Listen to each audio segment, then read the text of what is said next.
eu viraria membro de um canal onde a pessoa monta PC Gamer fazendo cosplay da Len.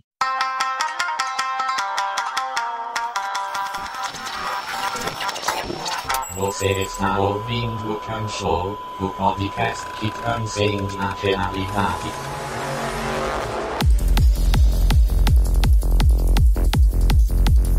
Alô, Cancãs! Vindo diretamente da sua fibra ótica, começa a 9ª temporada do Canshow, com Serial Experiments Lane. E direto da caixa de spam, temos os nossos convidados Lud e Miyuki. Obrigado, gente. Obrigado por me resgatarem da caixa de spam. Tava muito confuso lá. Tinha uns e-mails meio esquisitos de censura. Bota um efeito sonoro de censura aqui, porque eu ia falar mas eu não quero expor você dessa maneira. Que isso? Que desnecessário, mano. Cara, o cara não para, velho. 9h30 da noite, velho. Nossa, mano. É horário de família ainda, velho. A novela Vale Tudo rolando solto aí na sala. Cara. Gente, vocês verem. O jogo do Brasil, você não o jogo do Brasil. Vocês verem como que tá a caixa de spam do Canshow. Caralho, imagina o que tem aí. Volta, príncipe aí, nigeriano. Volta, príncipe nigeriano. Volta, por favor. Mas é isso aí, gente. Eu sou Ludo, Luiz, eu sou psicanalista e eu sou um pouco caótico de vez em quando. Me desculpem. Não, vai, viu? Filha da puta. Não.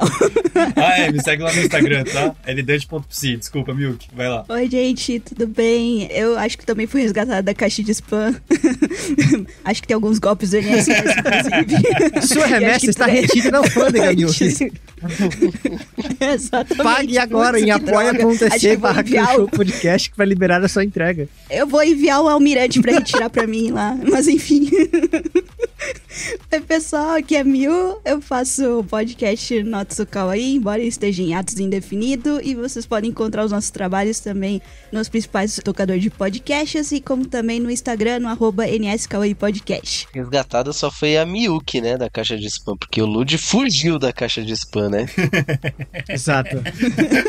Filha da puta. Volta pro Wired, Lud, volta pro Wired quando a gente vai pra sinopse. O inconsciente, uma vez que escapa da repressão, não volta mais. Ei, caralho, sinopse.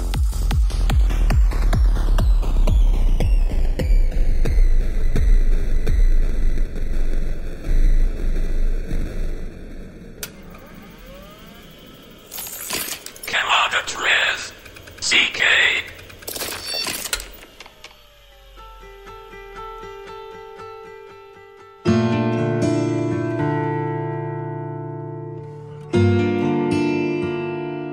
Len lida com o trauma do incidente no Sibéria, enquanto vemos pessoas desconhecidas a reconhecerem Len do Wired. Quem será essa pessoa, afinal? Vamos lá, então, começando hoje por você, Lud. O que você traz aí de impressões sobre este episódio? Cara, eu achei esse episódio muito curioso, porque eu não sei, eu senti um ritmo diferente nele. A gente começa, né, com aquela cena delas ali na delegacia e a gente vai percebendo o quanto a Alice, ela se importa com a Len, né, enquanto as outras duas meninas estão ali só agitando pra ir embora, sabe? E a Alice, ela fica preocupada da Len ter se machucado, ter tido algum tipo de trauma, ter ficado alguma coisa. E eu achei muito curioso, porque eu tava comparando esse começo dos episódios entre o português e o japonês, porque o que tinha me intrigado, a princípio, é que a Len, ela fala, na dublagem em português, adeus, Alice. Né? Ela fala adeus, e acho que quando a gente vai falar do japonês, tem uma diferença muito grande, né, na despedida. O adeus, o sayonara, ele é muito definitivo, sabe? É quase como se você não fosse ver a pessoa mais. E aí eu fiquei pensando, pô, será que na dublagem original tá isso também? E não tá. Na dublagem original, a Len, as únicas coisas que ela fala nessa cena da delegacia é o nome da Alice, repetidamente. Ela fica meio que numa catatonia ali, enquanto ela tá conversando com o delegado, enquanto a amiga dela chega ali. E eu fiquei muito curioso com isso. Foi uma coisa que mudou muito da dublagem brasileira pro original. Mas, enfim. Aí o episódio vai seguindo, e outra coisa que me chamou muito a atenção foi também mais pro final do episódio, e aí acho que conforme a gente for discutindo, a gente vai entrando mais nas nuances do que foi acontecendo no meio disso tudo, mas foi a cena quando a Len, ela volta pro Sibéria, quando ela já tá com o chip na mão, né, o que é o Psique, pelo que eu entendi o nome, apesar de que em português se confunde, é o Sik. Achei mais esquisito, velho. Em japonês também é tudo estragado. Que coisa estranha. Quando ela vai, então, de volta pro Sibéria e conversa ali com com os colegas ali dela, né? Enfim, dá a entender que ela conhecia aqueles adolescentes ali. Na verdade, eu entendi que eles conheciam ela, né? Tipo, não que necessariamente ela conhecia eles, assim. Mas ela sabia o nome de um deles. E isso que me deixou confuso também. Mas eles tinham se esbarrado lá na primeira vez na Sibéria, lá na entrada da Sibéria, tipo, falaram, sai do caminho, sabe? Mas falaram o nome de alguns meninos no episódio anterior? Não que eu me lembre, geralmente, assim. Então, porque isso me pegou. Como é que ela sabia o nome do menino?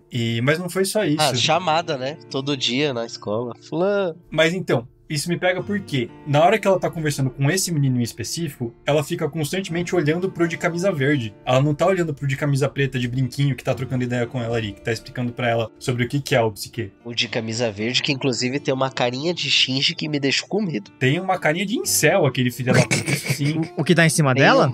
Ele mesmo. Não esquece que ele é dublado pelo Fábio Lucindo, que também fez o Shinji. Pronto, acabou. Tá aí, ó. Cartaz. Desculpa, Shinji, mas você tem tudo pra ser um incel, cara. Mas é isso. E aí eu fiquei muito curioso, porque depois a gente percebe que o menino, então, que dá em cima dela, reconheceu ela, do Wired, mas não é um olhar dele constante nela que a tela foca, mas é dela constante nele. A tela fica mostrando constantemente o olho dela jogando pra ele e o foco na cara dele. E eu fico pensando, em algum lugar eu acho que ela reconheceu ele também. O inconsciente, talvez. Tanto que pode ser alguma coisa inconsciente ou pode ser alguma coisa que ela esteja conscientemente tentando encobrir, porque na hora que esse menino comenta pra ela sobre a mudança de personalidade, é um frame muito específico, é uma cena muito específica, que a iluminação muda pra azul. E aí eu lembrei da conversa que a gente tava tendo no episódio passado também, sobre como vai tendo essa dualidade entre o azul e o vermelho, entre as duas personalidades, entre as duas possíveis personalidades da Len, que acho que a gente entende como um pouco mais concretas nesse episódio. Achei interessante para um caralho. Mas enfim, acho que a princípio o que eu tenho pra falar a respeito do episódio acho que essas foram as coisas que ficaram como impressões mais fortes. E o fato de que eles ainda deixam criança entrar na porra desse bar. E ele abriu, tipo, pouco tempo depois do tiroteio, né? Tipo, não fechou o tempo. Foi tá tipo ligado? como se a Pink abrisse no... A Pink não, é a bot Pink, né? Que pegou fogo. Bot Kiss. Kiss. A Kiss. Pink era Pink Elephant, grande matinê aí dos anos 2010. Mas enfim, é esquisito realmente, porque, tipo, não é como se o anime, na verdade, deixasse explícito que é uma boate pra adolescente, que não é, porque você claramente vê umas figuras lá que são adultas, tá ligado? Outra coisa que eu tava lembrando aqui também, a gente tava falando no episódio passado, né, tava teorizando sobre possivelmente a irmã da Len ser um lastro dela na realidade, mas... Esse episódio eu tive uma impressão completamente diferente. Não de que a irmã dela vai ser um lastro dela na realidade, mas que talvez a irmã dela seja um ponto de conflito, de negar tudo o que ela não compreende enquanto realidade, porque você vê como ela peita ali os caras que aparecem na frente da casa, né, e fica confusa quando vê a Len ali de camisola mexendo no computador. E talvez quem vai ter esse papel de fazer essa ponte, sabe, entre realidade e alucinação, entre realidade e a conexão pra Len, talvez seja a Alice, porque ela fica o tempo inteiro ali tentando resgatar a Len, sabe, tentando cuidar dela, demonstrar essa amizade, tanto que quando elas vão pra escola no dia seguinte, depois do tiroteio, é uma cena também que marcou pra caramba, eu tava pensando agora, que a Len, ela dá um sorrisinho pra Alice. Sabe? É o primeiro momento no anime, nesses 3 episódios, que ela dá um sorrisinho. Então, isso chama muito a atenção também, né? Tem alguma coisa na relação delas. Bom, a parte que mais me chamou a atenção nesse episódio, eu acredito que foi, mais uma vez, a denúncia de negligência dessa família com relação à Len, porque, pelo amor de Deus... Todo mundo recebeu ali, pelo jeito, a Alice também foi já buscada pelos pais na delegacia... A Alice deu, assim, eu acho que tem uma nuance muito delicada nesse episódio sobre como a Len tá recebendo pouco afeto. E são migalhas mesmo, eu acho que dá pra definir assim. Daí, por exemplo, é aquele momento que a Alice vai lá e ela se ajoelha e toca as mãos da Len. Ela fica nesse foco, assim, desse toque, né, de preocupação. Ela reconhece isso, embora estivesse supostamente num estado catatônico, né?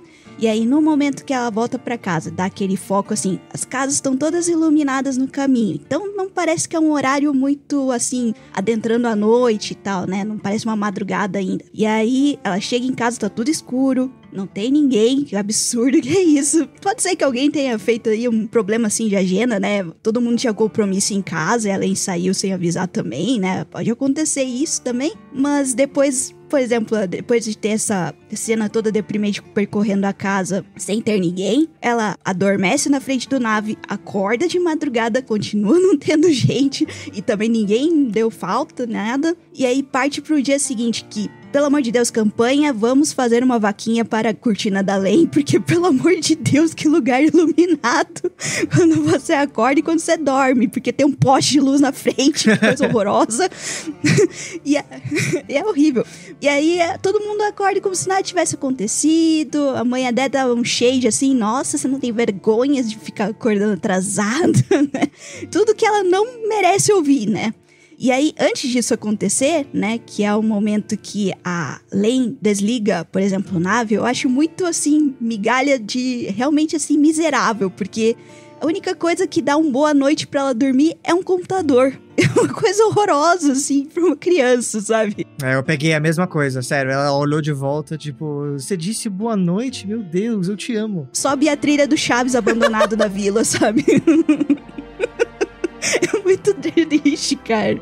E aí também é muito esquisito também o comportamento do grupo das amigas dela e também da turma em geral dela, né? De, tipo, perguntar se o cara era bonitinho, o cara que morreu. Perguntar se foi tão incrível como pareceu, porque não tinha detalhes e tal. Tudo bem, a curiosidade é fato, mas, assim, é bem fora do eixo, né? Digamos, de preocupação. E, mais uma vez, como o Lud falou sobre a Alice ser, de alguma forma, um centro de eixo, né? Pra realidade, né? Ela questionar essas questões. Gente, se a gente não tá se comportando de forma estranha, né? Mas ao mesmo tempo, eu não sei se o Lud pode comentar a respeito disso, também tem uma ideia de estresse pós-traumático, né, nas pessoas e o comportamento de como elas lidam com isso, né? Eu não sei se é uma coisa que cabe nesse caso. Putz, eu acho que é interessante, eu acho que é uma associação interessante aí que você faz, Miyuki, mas eu fiquei pensando também, não na questão do estresse pós-traumático, mas talvez numa crítica como pensando na realidade de hoje.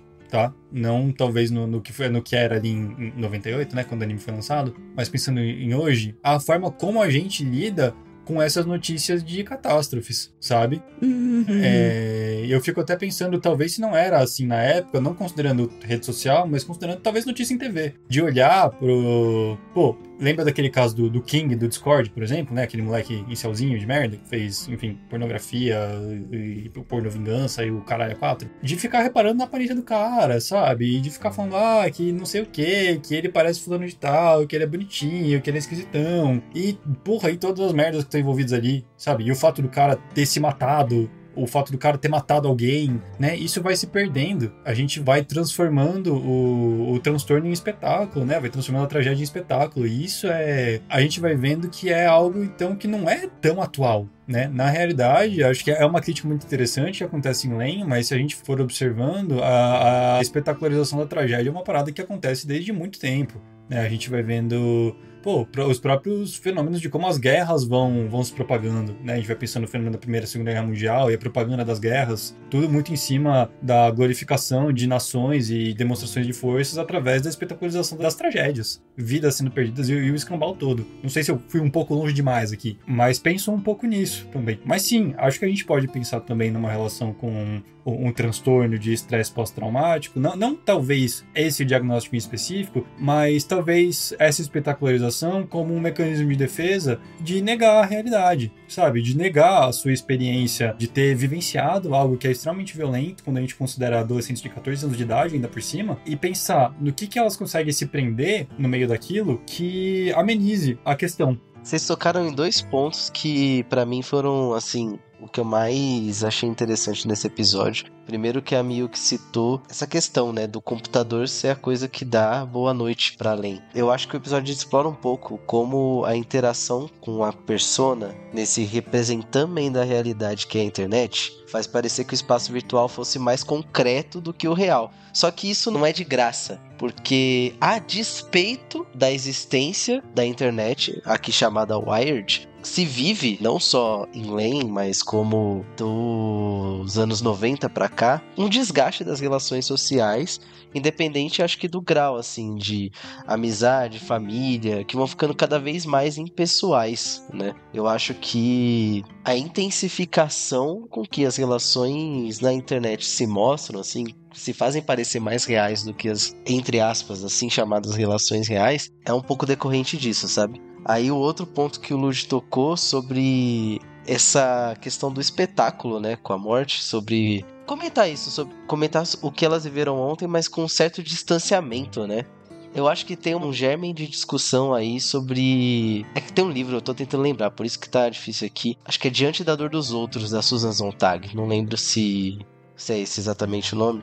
Mas foi um debate que eu tive numa aula de estética em que a gente estava falando sobre a tragédia grega, né? E aí a professora colocou a pergunta do porquê o teatro grego era tão catártico, tão cheio de violência, tragédia, tão trágico no sentido mais grego da palavra, né? E o que eles queriam expurgar naquele momento, né? Por que tanta violência? Aí eu levantei de volta para a professora a pergunta, mas é só naquela época que havia tanta violência exposta assim em espetáculo? A gente não vive hoje numa sociedade em que às 4 horas da tarde todos os bares da cidade estão mostrando algum programa policial, alguma coisa desse gênero, né? E aí a gente veio depois a discutir esse livro.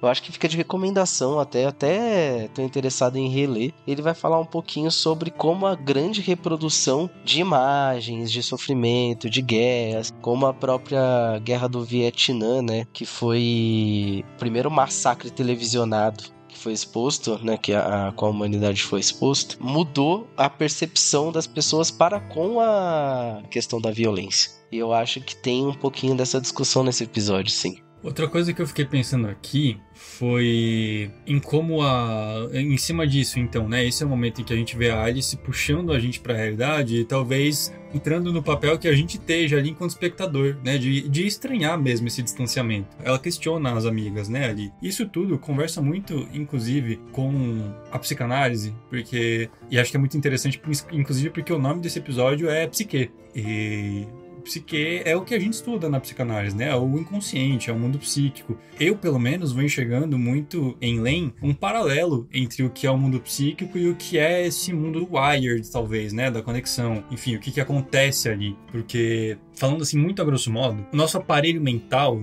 é dividido em 3 instâncias, né? Em 3 partes. Que vocês vão falar aí de ego e superego. Não é isso. Calma lá. Inconsciente, pré-consciente e consciente. O inconsciente é onde está o id, ego e superego, mas a gente vai entender então que esses 3 conceitos e tudo o que está no inconsciente são conteúdos que ficam reprimidos. São conteúdos que ficam ali guardados atrás de uma barreira e que eles não passam para nossa consciência. Quando eles passam, eles nunca passam claramente como aquilo que eles são. Eles vão passar através de atos falhos. Então, quando a gente confunde uma palavra com a outra, tipo, você tá trocando uma ideia com a sua namorada, você vai falar amor e você fala mãe, sabe? Ou quando você tá digitando alguma coisa ali no celular, você vai digitar pai e sai pau, por exemplo. Mas, enfim, aí são algumas formas como Freud vai teorizar lá nos princípios da psicanálise sobre como o inconsciente se manifesta na consciência. Mas o que é isso que fica reprimido no inconsciente? Né? Por que a gente precisa reprimir conteúdos? Por que a gente precisa reprimir sentimentos, memórias, lembranças, desejos? Porque esses desejos, eles são de uma ordem traumática. Eles vêm de um lugar que causa sofrimento pra gente conscientemente. E o que causa sofrimento na nossa sociedade? Conflitos que vêm de uma ordem ética, moral e estética, né? Algo que conflita com a cultura, com aquilo que a gente tem como certo, com aquilo que a gente tem enquanto virtuoso. E quando a gente fala de violência, violência é a primeira coisa que a gente vai pensar que entra em conflito com isso, né? E violência explícita, assassinato, né? Aquela coisa de filme de thriller, documentário de terror, documentário sobre serial killers e psicopatas, ou às vezes o que a gente vê mesmo nesses jornais aí sensacionalistas pra caralho que passam em todos os bares às 4 horas da tarde, né? Que nem o Fê falou. É uma espetacularização da violência, inclusive porque na nossa sociedade, em que a gente não pode, em momento algum, falar abertamente sobre isso de uma maneira saudável e debater sobre isso de maneira saudável, só ver a forma como a gente lida, por exemplo, com crimes dos mais básicos aos mais violentos, na nossa sociedade, a gente vai entendendo, então, que esses espaços onde a violência é debatida são os espaços de catarse, são os espaços onde a gente pode dar vazão para um sentimento que, via de regra, a gente não pode expressar. Porque é exatamente nesses momentos de ver o jornal das 4 da tarde que a gente vê como o cara cruelmente assassinou a família, considerando a mulher, os filhos e o cachorrinho, e destilar todo o ódio possível em cima daquela pessoa. Aí o ódio é válido. Aí a violência é válida. Aí a gente pode dar uma vazão pra isso.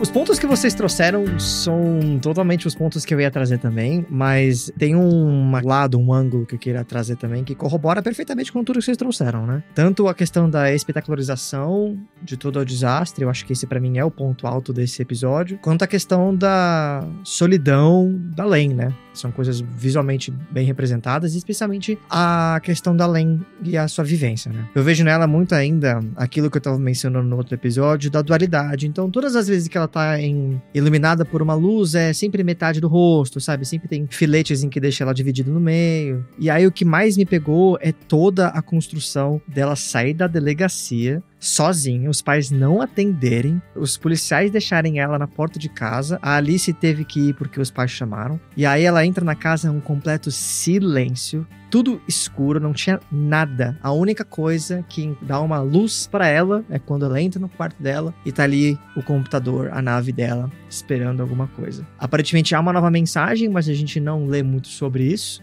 Mas todo esse momento em que ela tá tentando digerir o que aconteceu, porque ela é o quê? Uma menina de, 13 anos. Ela não tem a capacidade emocional de processar uma coisa tão horrorosa que aconteceu. E eu vejo tudo isso, essa falta de amparo, representada muito bem no anime. Eu acho que a direção de arte faz mais nesse trabalho do que a gente consegue perceber, assim, de imediato. Porque, por exemplo, a gente vê os bichinhos de pelúcia parados no parapeito, mas é difícil ver, sabe? Tá tudo meio borrado, tá tudo muito claro. Quando acorda de manhã, tudo lavado, sem cor. Ela dorme com a roupinha de ursinho pra proteção dela. Então é quase como que todo esse ambiente que serviria pra parar uma criança não existe, ele não é tangível pra além. Ele não tá ali. Inclusive, vou botar uma vírgula aí, Neide, porque eu pensei em uma outra coisa agora, que é... A Len, ela tá constantemente muito coberta, de roupas mesmo, sabe? Ela tá constantemente com o corpo dela inteiro coberto. É o pé, é a canela, é a saia que vai longa, é a jaqueta por cima da blusa, o uniforme da escola, ou quando ela vai sair também é uma saia longa com um jaquetão que não mostra nem a mão dela. E aí o primeiro momento em que a gente vê o corpo dela é ali quando ela tá mexendo no computador. Ela bota aquela camisola que ela fica só de camisola e a gente vê um pouco ali de como é o corpo dela. A gente vê um pouco ali do que é de fato isso que é o contato, né? E o primeiro contato, vamos dizer assim, muito entre aspas, pele a pele que ela tem é com o computador. É pele máquina, é muito exato. Foda isso, exatamente. É muito bom. Meio Matrix também, sabe? E aí, nossa, deu uma dor no coração ver que a mãe só ficou reclamando que ela chegou atrasada, ela nem teve coragem de contar que ela presenciou um assassinato e um suicídio. O pai dela, eu sinto que tá escondendo alguma coisa, porque ela pergunta do chip pro pai, ele fala, você sabe o que é isso? Eu sei que eu fosse saber e tal. E aí o pai já vira as costas, ele fica bravo, assim. O pai dela ainda não tinha demonstrado esse comportamento, então eu fiquei meio suspeito de que, ele tá só tentando desviar do assunto. E é isso, essa falta de apoio que a Len tem é desoladora, assim. Ela encontra um sorriso na Alice, mas ela não sabe muito bem o que fazer com aquilo, sabe? Ela não consegue confiar na Alice com tanto afinco, assim, pra poder confiar com essas coisas. Então eu vejo ela só uma menina muito perdida, mano. É triste demais. Eu não acho nem que ela não consegue, mas que ela não sabe como confiar. Né? Porque ela não tem figuras em que ela possa confiar dentro de casa. A mãe dela é essa pessoa extremamente distante, extremamente fria. O pai dela é essa pessoa extremamente, se a gente puder colocar em termos, assim, sem querer fazer um juízo moral, mas meio interesseira, né? Ele interage com a filha quando tem alguma coisa de interesse dele, mas quando é de interesse dele evitar algum assunto, ele dá as costas e vai embora. E a irmã, então, parece que é a única pessoa minimamente saudável no meio desse ciclo que olha para aqueles homens estranhos na porta de casa e fala, vou chamar a polícia pra vocês, velho. Sabe, o que vocês estão fazendo aqui? Né? Que vira pra mãe e fala, se eles aparecerem aqui de novo, eu vou chamar a polícia. Que vê a irmã de 13 anos, vestida com uma camisolinha ali, mexendo no computador, e fala, o que você tá fazendo, menina? Que indecência é essa? Sabe? Mas que mostra ali algum grau de preocupação. Quando, por exemplo, ela vai no quarto no outro episódio e pergunta pra Len de novo, né? O que você tá fazendo, né? Ou, enfim, o pai sai do quarto e vê ela. Tem alguma coisa ali com essa irmã também que, pô, vai chamando a atenção dentro desse relacionamento familiar que é extremamente perturbado. Não, e que bom que você mencionou essa questão da roupa, porque pra amarrar, a última coisa que eu comecei a perceber, pode ser uma extrapolação minha, mas o Kanshou serve pra isso. Na abertura, a gente vê a Len caminhando numa cidade vazia, mas as coisas ali acontecendo. E o tempo para quando a touquinha de ursinho dela voa com o vento. E ela perde essa camada, digamos. É quase como se, ao perder essa camada, ela descobrisse a capacidade de tomar controle do mundo à sua volta. E, então, eu imagino que o mundo do Wired seja a ferramenta que ele vai usar para se conhecer nessa posição de controle. Talvez. Acho que é muito interessante essa comparação que você faz, Nate. Inclusive porque quando a gente vai falando, de novo, né, de psicanálise, quando a gente vai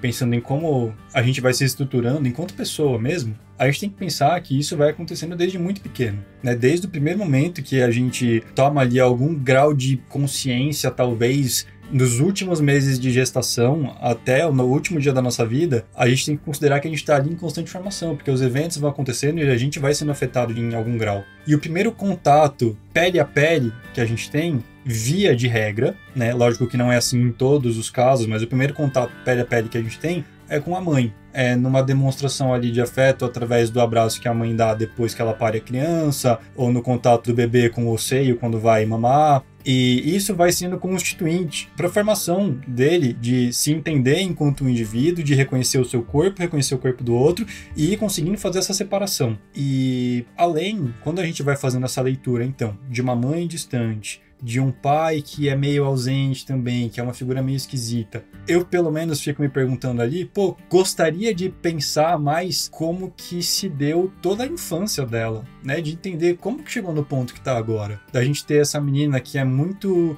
retraída por um lado e por outro lado é muito selvagem, né? A gente tem essa outra Len selvagem, que nem o menino lá do Sibéria fala. E de entender como que a Len foi se constituindo. Porque acho também que a gente não pode cair em numas de teoria da mãe geladeira, não sei se vocês já ouviram falar, sabe? É uma teoria muito idiota que basicamente diz que a culpa das crianças serem autistas é das mães que não demonstram afeto, sabe? É uma teoria muito idiota, porque ela simplesmente pega ali coisas que alguns autores da psicanálise falam e alguns autores de outras linhas da psicologia falam e ficam na parte mais rasa de tudo e não se aprofundam no estudo e falam, então a culpa é da mãe que não deu afeto para a criança.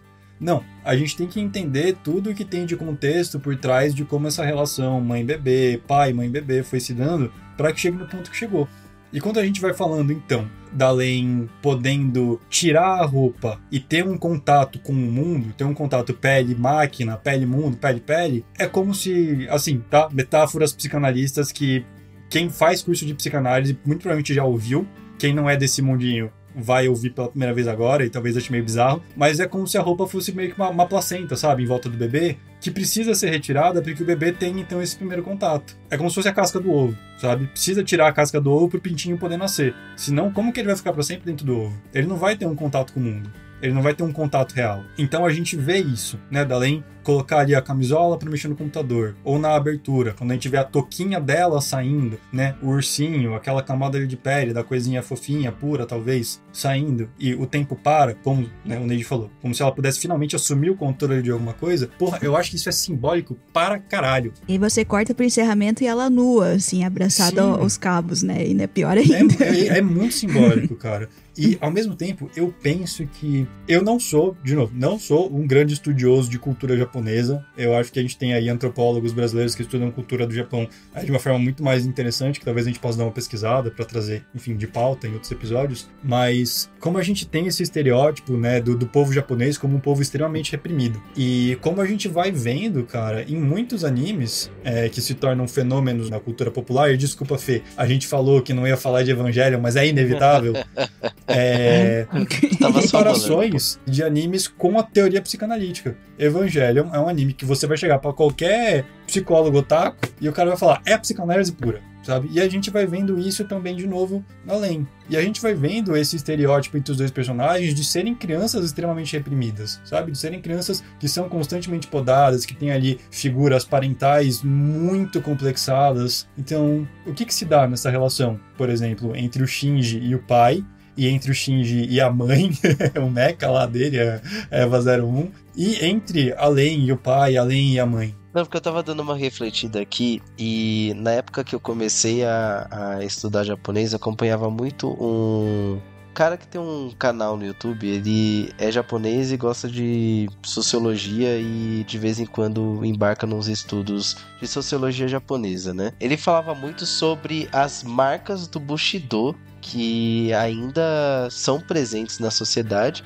assim como, por exemplo, no Brasil a gente tem, sei lá, marcas do que era o Brasil Império, no que se diz marcas que o regime escravista deixou, etc, sabe? Marcas que um grande período de imposição de costumes, etc, vão deixando. Eu acho que essa internalização dos indivíduos, somado aos anos 90, era o grande boom da indústria japonesa de tecnologia, né? Era o momento que a gente viu, inclusive, a gente não, mas o mundo viu a transição que a gente está vendo hoje com os produtos chineses. Que no começo o chamado Ocidente recebia mercadoria japonesa e dizia, não presta, é japonesa. E nos anos 90 isso começou a mudar de figura. É muito sintomático que não só Len, mas diversas animações japonesas, desde longa-metragem até anime seriados, ou até mesmo filmes, a gente vai vendo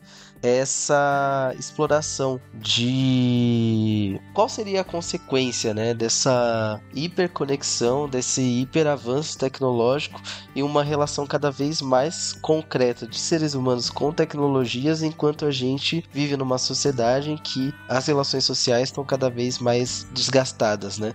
E eu acho que, eu advogo, na verdade, que esse olhar de relações sociais desgastadas, hiperatomização do indivíduo, ele não deve ser, na verdade, apenas posto sobre a sociedade japonesa. Eu acho que às vezes a gente tende a ter esse olhar quando a gente fala de anime, mas tem que se considerar que os anos 90 também eram o auge do discurso neoliberal, né? De que sociedade não existe, existe apenas o indivíduo. E, coincidência ou não, era, ao mesmo tempo que é o momento em que a indústria de tecnologia japonesa tá acelerando pra caralho, tá muito próximo do que vai vir a ser a estagnação econômica do Japão depois. Porque nesse momento viveu-se uma época de investimento fudido dos Estados Unidos, e eu acho que nesse caso a famosa infraestrutura econômica acaba aparecendo na superestrutura produção cultural, animes, etc. Eu digo muito mais, não num sentido lógico de o Japão é um país muito exótico, olha isso que acontece. Não, mas é realmente de pensar, enfim, estamos falando de obras culturais japonesas, como isso se manifesta de forma muito latente nessa cultura japonesa de mostrar, principalmente esse efeito nas crianças. Acho que o que se populariza também muito de obras japonesas, a gente vai falar de animes e de mangás que os protagonistas vão ser adolescentes, vão ser crianças, até por conta muitas vezes do público para qual essa obra é voltada, mas não necessariamente, né? A gente vê aí, por exemplo, Len claramente não é um anime infantil. Então, por que é importante discutir esse tema a partir do ponto de vista de uma adolescente? Acho que o que eu estava pensando, talvez, era muito nesse sentido mesmo, sabe? De pensar como que isso está ressoando com a cultura japonesa, e acho que você faz essa associação que é muito interessante, Fê, do que é a cultura do Bushido, né? Quais são as marcas do Bushido que ficaram. Talvez a gente possa pensar numa questão de traumas sociais, que essa cultura do Bushido, que acho que é aquela cultura da honra extrema, deixou na sociedade japonesa, e como isso fortalece também o discurso neoliberal lá. Quando a gente consome uma obra como Len, por exemplo, quando a gente consome uma obra como Evangelion, através das nossas lentes ocidentais, acho que é o mais próximo de um contato puro que a gente vai ter com uma cultura japonesa, com algo vindo diretamente do Japão. E acho que é muito interessante a gente pensar, então, em como isso foi produzido. É que eu apontei isso mais pensando no seguinte, pensar que a gente está analisando como algo circunscrito ao Japão, talvez impeça a gente de nos ver representados também no que o anime tá trabalhando. Por quê? Porque eu acho que, embora a gente tenha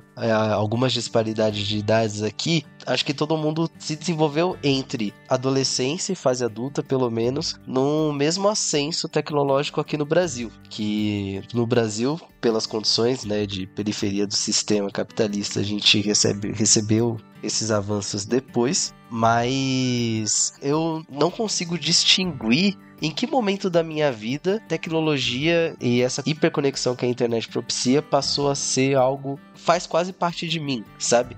Não sei se vocês já chegaram a reparar isso hoje em dia. A gente tem uma conexão, por exemplo, com o nosso aparelho de telefone, que ela é quase como se fosse uma extensão. Não sai da mão. Como se fosse uma extensão do nosso corpo. Não, concordo pra caralho, cara. Inclusive, eu vou botar uma vírgula aqui também, porque eu tava lembrando agora da adolescência, né? A série. Que acho que vai trazer uma discussão muito parecida, nesse sentido de que é o que tá acontecendo com os adolescentes nesse mundo de hiperconexão. Eu acho que, inclusive, eles acertaram em cheio em representar como que é uma criança na internet, que é ser exposta a qualquer tipo de absurdo, porque o momento que a Len entra ali no PC, ela vê uma galera dando em cima do outro, uma galera cometendo uns crimes de extorsão, tipo... É a experiência normal de um jovem adolescente na internet, assim, independente da época, tipo... Chat da UOL, né? Ela claramente entrou no chat da UOL. Então, ela, sabe, em 98, eu em 2008, assim, igual. Ali o famoso tesa que é preciso para esmagares a minha rata. Len encontra senhoras safadas na sua área. Coitada. Não, é que eu só destacar esse ponto que vocês falaram, que foi meio catártico, né, essa sequência da cena da Len, porque daí ficou confirmado, por exemplo, ela tava voltando pra casa depois de receber o pisquê lá no armário da escola, que é meio esquisito, e aí ela teve aquele momento sempre caminho da escola, com aquele jogo de luz e sombra no caminho, daí ela fica meio que num quadradinho de luz que teoricamente poderia representar a vida real. Ela dá alguns passos com o psique pra dentro da sombra, e aí ela já muda ali a atitude, parece pra Len mais selvagem lá, e aí começa justamente a aparecer essas falas da internet com um fundo entre aqueles fios de poste de luz que a gente sempre tava vendo, junto com as sombras, os padrões de sombra com aquelas manchas de sangue até meio psicodélicas, né, até puxando pro azul, que o Lud destacou, inclusive, né. Então, parece aquele símbolo de que cada vez mais a Len está abraçando, abrindo o canal do coração dela, eu posso até abusar um pouquinho, colocar dessa forma, para a nave, para o Wired, né? Então, é meio catártico, eu achei meio, assim, orgânico, digamos assim, pra animação. Eu dei um chef kiss, assim, do nada, que maravilhoso. Inclusive, eu queria que alguém desse, por favor, uma chave de precisão melhor pra Len, porque essa que ela tá usando é a pior chave de precisão que já fizeram na história. É o que tinha no Carrefour, mano. Eu gastei R$16 num conjunto de chave de precisão dessa e todas ficaram cegas. Todas. Ela tá aprendendo, calma.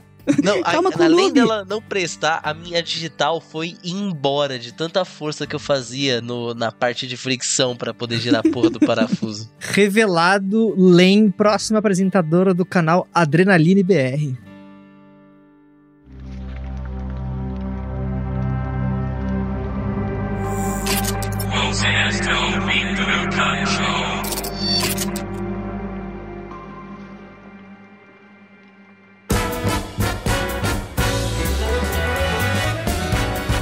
Muito bem, peguem seus cadernos, ajustem seus óculos bizarros, pois está começando o Kanshou do Bilhão. É isso aí, nossas 6 perguntinhas voltaram para ver se o nosso placar, que está 8 para Milk e 2 para o Lud, se alterará hoje. E as perguntas fáceis, espero que dê aí uma ajudinha para você, Lud, que vai começar escolhendo entre a número 1 ou a número 2. Eu quero a pergunta número 1, então, por favor. Pergunta número 1. Quantas viaturas tinham na frente do Siberia? Letra A, 4. Letra B, 5. Letra C, 3. Eu vou de letra A, 4. Certa resposta, Ludovicor! Aê! 4 viaturas com 5 policiais, tá? Então, é isso. Eu lembro que tinha 4 e 5. Perfeitamente, seu primeiro pontinho já se aproxima da Miyuki. Um pouquinho, mas Cada coisa assim. Ela ainda tá com um pouco mais do que o dobro dos meus pontos. Talvez. Independente, irmão. Mas isso pode continuar assim. Vamos ver então se a Milk acerta aí. Milk, pergunta 2, fácil, valendo 1 ponto. Quantos bichinhos de pelúcia estão no parapeito da janela do quarto da Len? Alternativa A, 6, B, 8 ou C, 10. Acho que era 8. 8 bichinhos de pelúcia na mosca. Cacetada, viu? Oh, tá afiada, bicho. Eu tô contando isso também desde o primeiro episódio, velho. Lud, questão média, número 3 ou número 4? Questão média número 4, que era o número de viaturas. Exatamente. 4, valendo 2 pontos. Qual é a posição da carteira da Len? É a terceira carteira? É a segunda carteira? Ou é a primeira carteira? Não tem letra nessas opções? É a letra A ou B ou C? Letra A, terceira, letra B, segunda, letra C, primeira. Primeira posição. Nesse episódio é a primeira posição. Primeira posição, ela senta na frente, cegueta, certa a resposta, é por isso que eu acho que ela não tava alucinando. Cegueta. Ela só precisa de óculos, gente, pelo amor de Deus. Tal qual eu. É, na a minha gente falando, pós-graduação. não, é droga, tá ligado? Ela precisa de óculos e cortina. Mas, gente, vocês não têm noção de como tá caro o óculos hoje em dia. Uma lente É boa verdade. vai se fuder. Milk, questão média, valendo 3 pontos. Número 3. 2, para de roubar, mano. Isso, Milk. Eu já ia reivindicar os meus 3 pontos, mas enfim. Já ia, como é que é, entrar com recurso, né? Uhum. Vamos lá, valendo 2 pontinhos aí, então, número 3. Qual é o layout do teclado da Len? Alternativa A, o Azert. Alternativa B, o QWERTY. Ou alternativa C, o QWERTY. Eu vou chutar C de certo, mas sem saber nada. Não tem julgamento. C de QWERTY. Errada a resposta, infelizmente, porque o teclado da Len é no layout QWERTY, ou QWERTY, ou QWERTY, que são as 5 primeiras... 5, 1, 2, 3, 4, 5... 5 primeiras letras que você vê aí no seu Eu tive que contar teclado. também. 6, são 6 letras, Felipe. 6. O óculos, põe o óculos, Felipe. Eu sempre pulo o Y. O QWERTY é o formato de teclado mais comum pro formato norte-americano. O QWERTY é mais comum nos países que são de língua alemã. E o AZERTY é mais comum nos países de língua francesa. Uma curiosidade aqui, relacionada a modelos de teclado, uma peripécia que eu aprontei uma vez, quando eu trabalhava no serviço de medidas. Tinha uma colega do trabalho que eu não me dava nem um pouco bem. E aí, eu tava pra sair do trabalho e eu resolvi dar uma sacaneada. Eu entrei nas configurações do computador dela, lembrando que ela era uma tia de uns 50 e poucos anos de idade, que não tinha nenhum conhecimento de informática. Eu entrei nas configurações do computador dela e mudei o padrão do teclado pra AZERTY. Só que o padrão do teclado aqui no Brasil é QWERTY. Aí, sabe qual que foi a solução da tia? Depois de ficar chamando o pessoal do TI da empresa pra ver se conseguiu arrumar, e o pessoal não conseguiu arrumar. Ela trocou as teclas de lugar. Ela cortou pequenos quadradinhos de papel e foi testando tecla por tecla pra ver qual letra era de qual tecla. Caralho! Oh, mas você salvou uma pessoa do Alzheimer, né? Porque imagina tudo de função executiva que ela teve que adaptar. Exatamente, cara. Eu fiz meu trabalho de terapeuta muito bem feito. Você tá de parabéns. Eu, como neurocientista... Sim, e ainda detonou o TI. Exato, tirou o técnico pra merda. E trabalhador de TI, bato palma 2 vezes. Porque trabalhador de TI tem que se fuder, mesmo. Vamos lá, Lud, recompensando suas peripécias, escolha a questão difícil, número 5 ou número 6? Vamos de número 5. Questão 5, valendo 3 pontos. Qual empresa fabricava mouses de um botão, parecidos com o que temos nos quartos da Len e do pai dela? Letra A, era a empresa Xerox. Letra B, a Microsoft. Ou letra C, a Apple? Caralho, velho. É difícil, Caralho, não é? Mano. Não, isso é muito específico, vai se fuder. Quer dizer que nenhum de vocês ficou curioso quando apareceu a porra do mouse lá com Eu nem com o reparei negócio na sol. porra de mouse de um botão. Eu também não reparei, nem tá? reparei, Não, Não é dois. possível, velho. A porra do mouse parece um dedão do filme Pequenos Espiões. Quais que são as opções? É da Xerox. 6 volts. Da Microsoft. Não é 6 volts. Não tem resposta. É da Xerox, é da Microsoft ou é da Apple, porra? Ó, baseado no episódio passado, tá bom? Que a resposta tinha a ver com a Apple, porque o modelo de computador é baseado na Apple. Eu vou chutar que a Apple também. Então chutou pro gol, filha da puta. Letra C, correta resposta, 3 pontinhos. Ai, caralho, eu levando você gabaritei, para filha da puta. 8 pontos, enquanto a Milk está com 9. Refrescos. Vamos lá, Milk. Você tem a chance aí de alargar a sua distância, né? Deixar essa Lá distância ele, mais... porra. Ainda bem que você especificou que era a distância. Você tem a chance de se manter mais distante aí, uma distância saudável do Lud, ou deixar ele próximo aí, correndo risco que essa companhia tóxica pode trazer. Eu sugiro ficar bem longe. Isso se afaste muito. Vai se fuder. Questão número 6, valendo 3 pontos. Em que ano foi patenteado o layout de teclados QWERTY? Alternativa A, 1878, alternativa B, 1888 ou alternativa C, 1898. Ai, meu Deus. Vou chutar C de novo. C de errado dessa vez. Infelizmente, Milk, você mantém aí o Lud, seu vizinho na pontuação. Sinto muito, próxima semana você tem a chance aí de resolver isso. Mas nosso placar atual está como, Nathan? 9 pontos para Milk, 8 pontos para o satânico do Lud.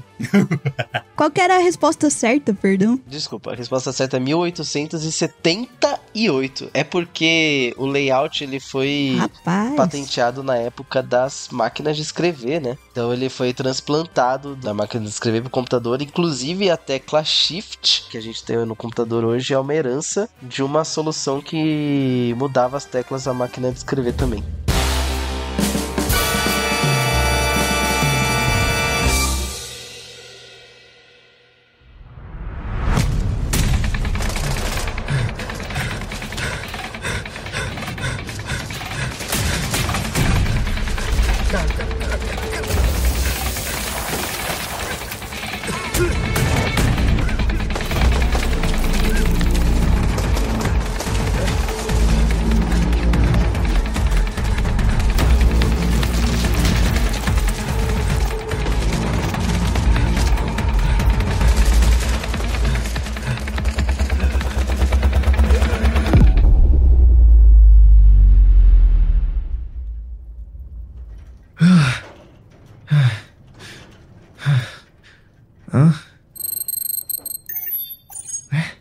Caralho, deu certo. Agora eu só preciso ver se essa bagaça conecta na internet. Ô Felipe, você me passa aquele cabo, faz favor? Felipe? Ué? Cadê ele, mano? Mas... que caralho, ele não saiu de novo nessa neve toda não, né?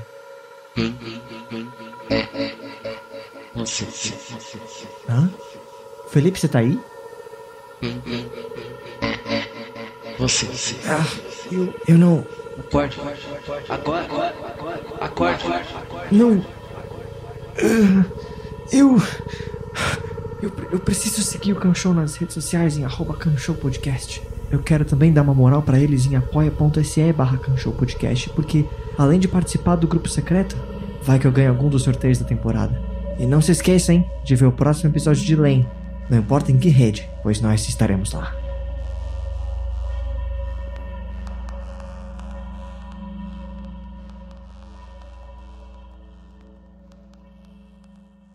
Vou falar o nome aqui, qualquer coisa vocês censuram depois. O engenheiro Léo, vocês sabem quem que é esse otário? Sei.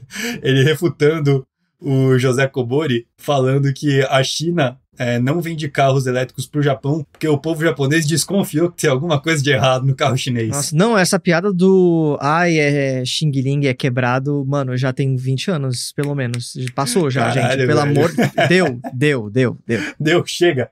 É desafiar a pessoa a ter coisa, a se desvencilhar de coisas chinesas na sua casa, né? Ele vai ficar sem teto, praticamente. Exatamente.